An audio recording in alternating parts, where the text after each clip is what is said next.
Ladies and gentlemen, welcome to the show. Here today to discuss about WWE Smackdown July 2nd, 2021 review.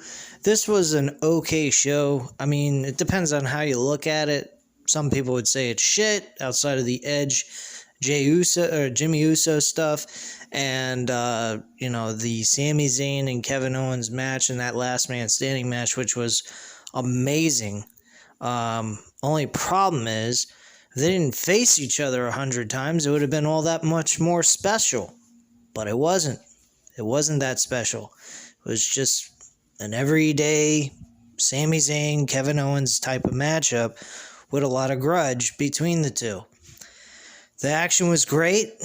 There was a lot of great spots. Sami Zayn at the end got powerbombed through an announce table, through a regular table, and then powerbombed on the side of the apron to win the last man standing match. There was a tag team match that opened the show with Big E and Shinsuke Nakamura versus Apollo Crews and Baron Corbin. This was a shit match. They ended up losing the match and Baron Corbin lost the match for his team. Big E hit the big ending with a distraction by Rick Boogs with the video on the Titantron showing that his Mercedes-Benz truck is being possessed and pretty much being towed because he hasn't been able to make his payments on the car. So they got a storyline where you're feeling sorry for Baron Corbin, and I don't know where they're going with this. This doesn't seem like a heel run they're going with. It seems like they're changing this to a baby face run that they're looking to get and trying to get sympathy. I don't think it's going to work. I think he works better as a heel, but not as King Corbin. Let him be the lone wolf again, and let him kick some fucking ass. Maybe even grow out a beard. He's starting to do that anyway. His hair's starting to grow back too. He usually had his head shaved bald. Right now you're starting to see some of his hair come back. He does have male pattern baldness, so I think with that kind of situation you may want to keep his head shaved anyway and just grow out the beard a little bit. He does look like he's also tired, like he hasn't slept in days, months, whatever. And weeks, whatever you want to look at it. But he looks exhausted, he looks very disappointed and very sad about everything that's been going on with him for the last couple of months, which has not been all that impressive. Edge started off the show at the first segment. He discussed about, he needs to end the Roman Reigns family and put him away and beat him for the Universal Championship.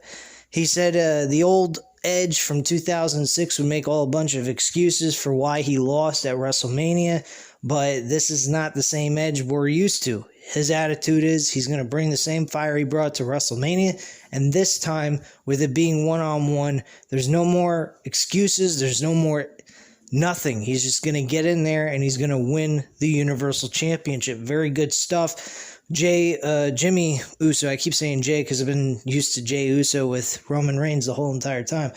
But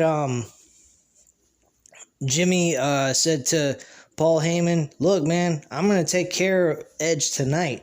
So they were the closing segment of the show, and he tried to kick Edge's ass. Edge beat the shit out of him and then took the bottom piece of a chair and applied it across Jimmy's face, or actually across his mouth, and applied pressure in a crossface. And the intensity, the anger, and the hatred he had was unbelievable. Great stuff by Edge. He really looks like he could possibly beat Roman Reigns, and you could see an Edge versus Seth Rollins for the Universal Championship, but where does that leave John Cena or Roman Reigns? Because the best storyline you got from that is John Cena trying to chase that 17th title reign and beating one of the biggest and baddest guys on the roster, which is Roman Reigns.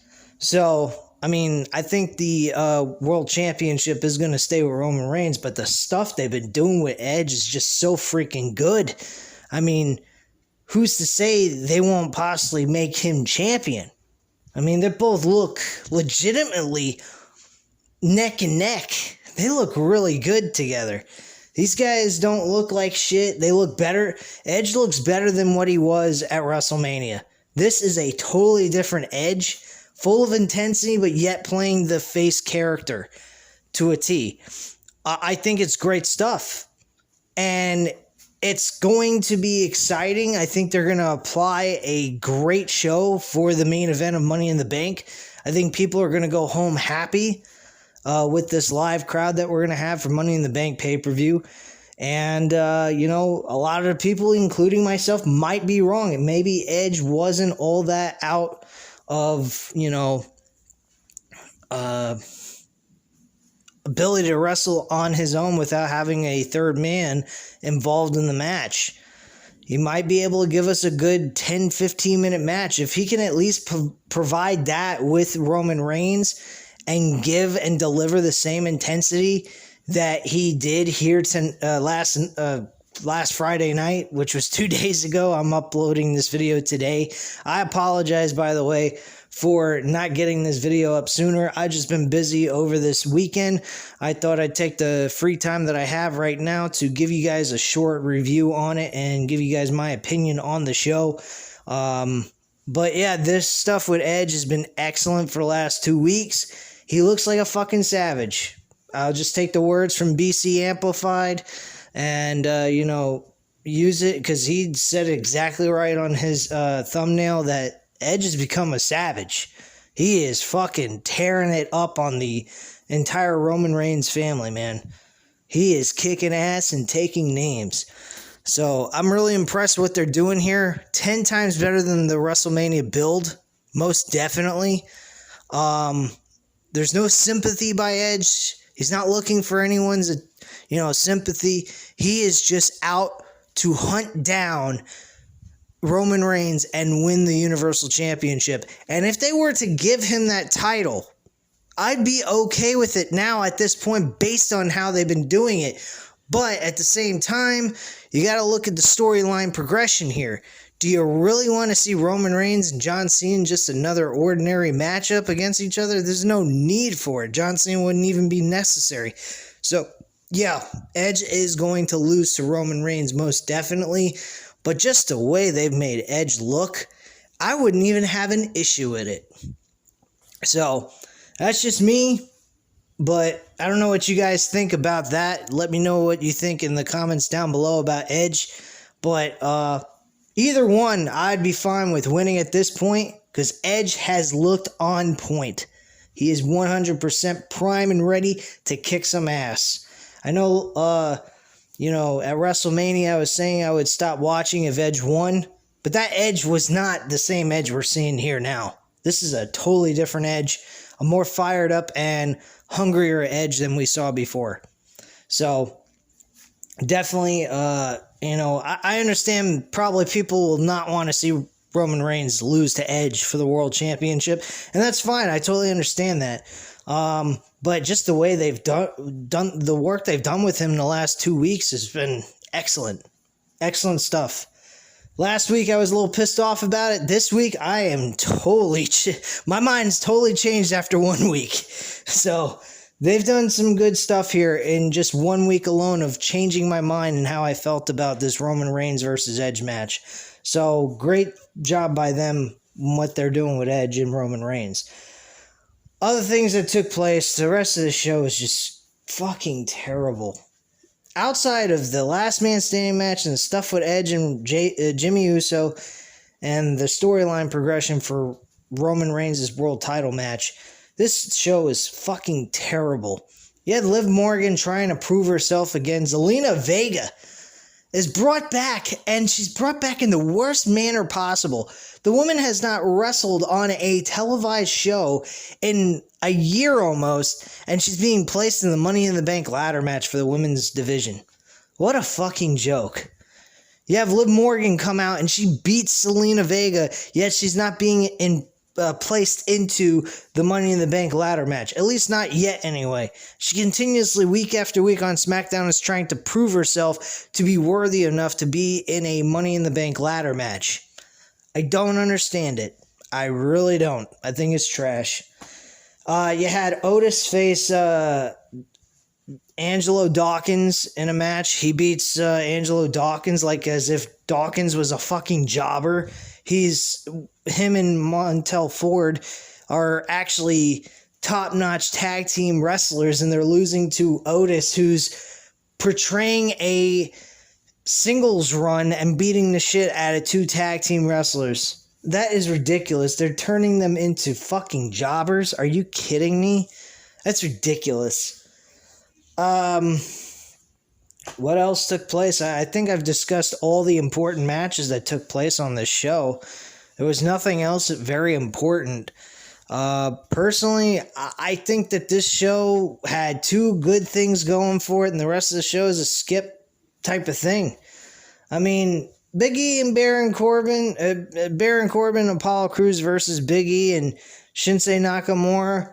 I mean, that was good stuff, but I mean, it's not exactly needed. It's a repetitive load of bullshit. We've seen Big E and Apollo Crews wrestle last week. We've seen them compete over the Intercontinental Championship all through this year practically. Give it a rest. Find something else for Apollo Crews to worry about or, deal with. And have Big E move on to something else, like trying to win the Money in the Bank ladder match.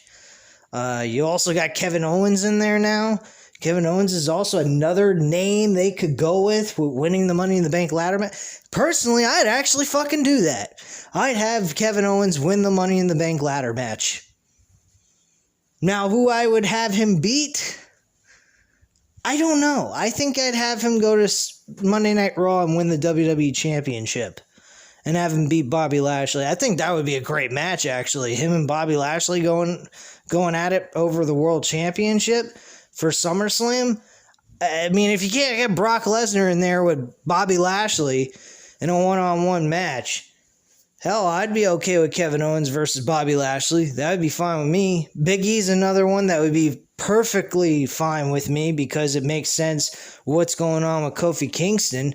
So Big E coming over to Raw with the Money in the Bank briefcase and challenging Bobby Lashley for the world title at SummerSlam would be an excellent idea as well. Either one of those two I would actually go with. But anyone beyond that, any person besides that, I'm not okay with. Riddle has not been doing anything. He's a fucking goofball. He's an absolute moron. John Morrison, like, what has he done all year long? He's fucking Miz's little bitch.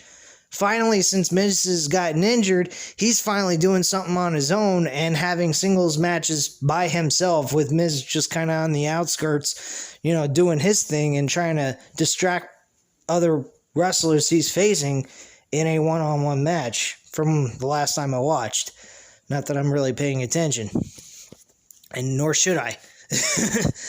So, I mean, honestly, there's not too many guys on this Money in the Bank ladder match that I'm excited about or believe are going to win outside of Big E and Kevin Owens from the SmackDown side of things. Everybody else on Raw is just a complete waste of fucking time, to be quite frank with you guys. Let me think here. Oh, yeah, and there was another announcement mentioned that Shinsuke Nakamura is facing Baron Corbin in a qualifier to get an opportunity to be in the Money in the Bank ladder match. Why? Baron Corbin has not earned shit. He's been losing constantly.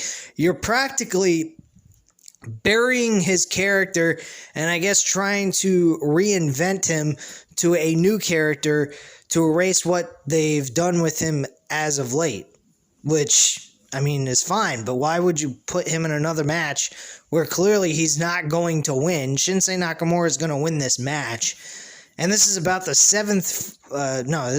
sixth fucking time these two have faced each other in a one-on-one match. This is retarded. God awful crap. And one other thing I forgot to mention.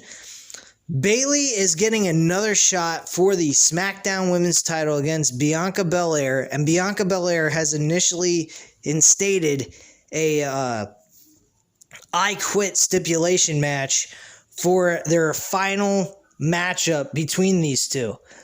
Now, if they're facing each other at Hell in the Cell, in the Hell in a Cell match, and you have Bianca Belair beat Bayley, why the hell are you going to make Bayley even sink further where she's going to have to say, I quit?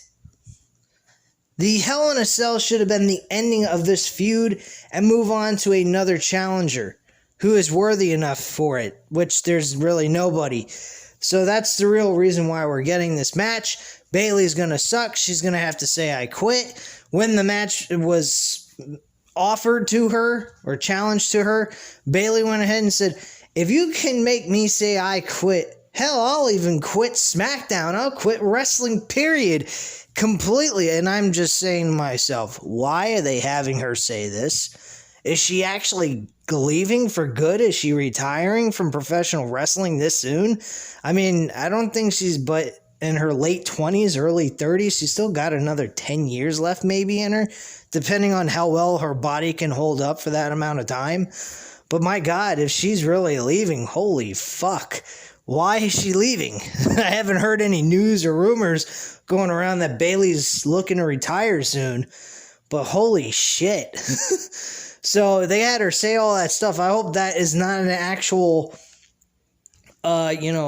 stipulation installed into this matchup where if Bayley says I quit and does not win the women's championship, she's going to have to leave WWE completely. I hope this isn't the last of Bayley. I think Bayley's a very good performer, and she's very entertaining in the ring and does her work very well. But I don't know. Let me know what you guys think about that. Do you think she's going to be leaving WWE after this matchup, or is she that was just mentioned out of nowhere and I'm just taking it out of context?